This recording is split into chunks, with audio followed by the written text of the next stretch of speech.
So our next goal is to take our build folder that we have in our client application, and we actually want to move this inside our API because we're going to serve this from our Kestrel server. And what we want to do inside our API is effectively create a www root folder, which is what our API is going to use to serve our static content once we set it up to use static files. So what we can do is we can add a command into our package.json that's going to automatically move our build folder, or the contents of our build folder, into a new folder that we'll create inside our API. So what we can do is we can go inside our package.json file, and what we have inside here is some scripts. And earlier we ran the npm run build command, which used this to go ahead and build an optimized version of our projects. But what we can also add is something that can happen after the build. And what we can add here is a post build, and anything with post followed by the name of the script is going to happen after this is completed. And what we're going to do here is simply add a move command in here. Now on a Mac this is mv, on Windows then it's move, but on a Mac, which is what I'm just going to use mv, but bear that in mind, if you're on Windows you'll need to use move instead. So I'm going to say move build, and then we specify to go up a level to the API, and then we're going to specify www root, and this is going to automatically create this folder if it doesn't exist, and copy the contents of our build directory inside our www root folder. So let's give this a go. Let's just run the build command once again, and we'll specify npm run build and let this do its thing. And once this is complete, let's go check our solution explorer, and what we should find now is that we've got our www root folder, and we've got the same content that was output in our build directory that we saw earlier on. And importantly, we have our single page, the index.html, that we're going to ask our API server to serve when we run our Kestrel web server. Now we've got a bunch of files now that's going to be added to our Git repository, and we don't want to add all of these because we know we can add these at any time we want, or we can recreate these at any time we want simply by running npm run build. So let's go and make an adjustment to our git ignore file. And what we want to add here is www root, so that we don't add all of those files into our GitHub repository. And that's reduced it to 17 files. Now what we need to do next is tell our API to serve the static content that we now have in our www root folder. And to do this we're going to go to our startup.cs class.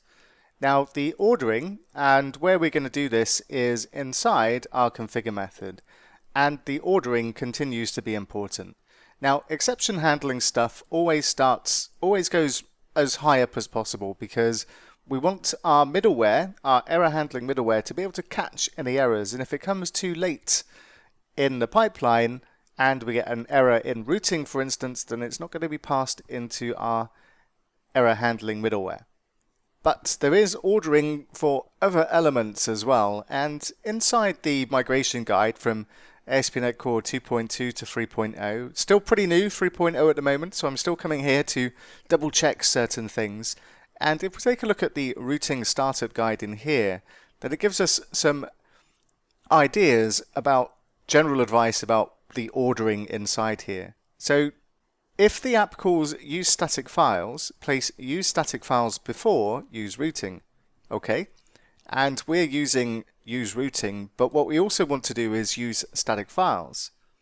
And we need to add two things here. First of all, we need to tell our app to use default files.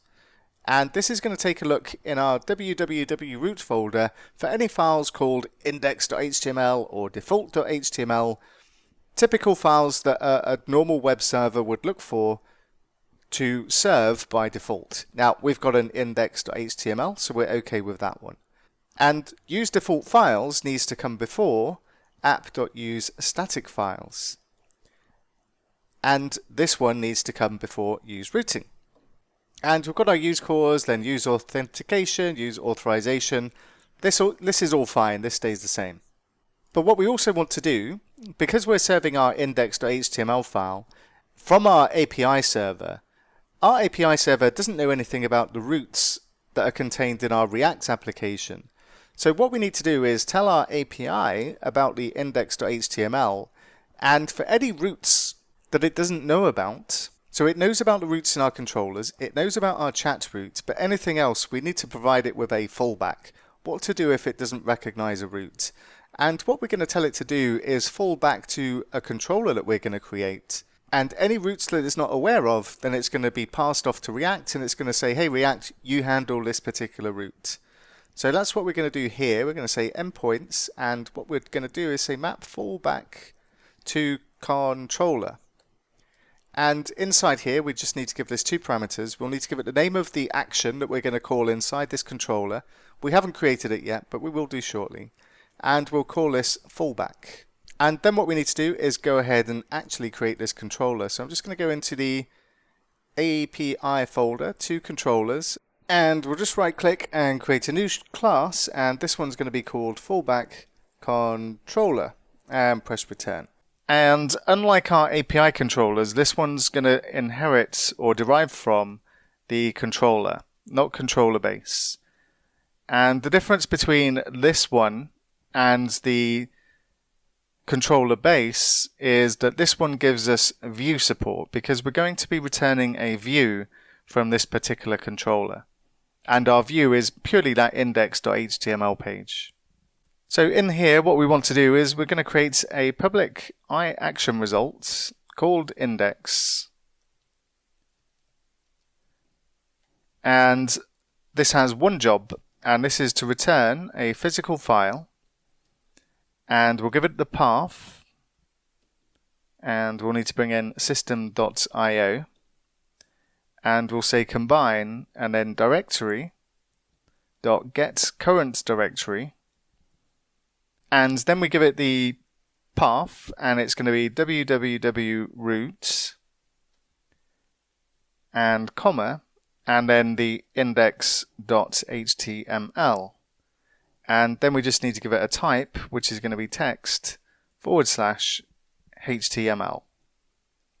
And very importantly, we also need to allow anonymous access for this particular controller. Otherwise, we're going to have problems simply requesting our index.html file, and we always want to make this one enabled, or enabled for anonymous access. So let's also add the allow anonymous attribute to this particular controller, and just bring in Microsoft ASP.NET Core authorization. And we need to do this because we've set up a policy that requires everything to be authenticated apart from what we specifically override at the controller level. So with all of this in place, we should now be able to test that we can run our production version of our React application inside our API server. So let's go take a look. And what I'll need to do is just restart the API server. And we'll still keep running this one in development mode for now, but our React application, our client application, will be running in production mode. So let's do a .NET Watch run. So what we should be able to do now is simply browse to localhost 5000, and then our API server should return our React application. So let's go take a look. And what we can do is I can swap the 3000 activities for localhost 5000, and we see our client application. I should be able to log in just with the same username and password. Obviously, we're still hitting the same API and database. And we can see our client application now being served from our API server, and everything should still work as it did before, albeit very quickly. And we can cancel attendance, join an activity, should be able to add our chat comments to an event as well, and that still works. So far so good. And we can now serve our React application from our API server. Our next task is to focus on our .NET application. And what we're going to do next is take a look at our database provider and see how we can swap this for either a MySQL server or a SQL server. And we'll take a look at that next.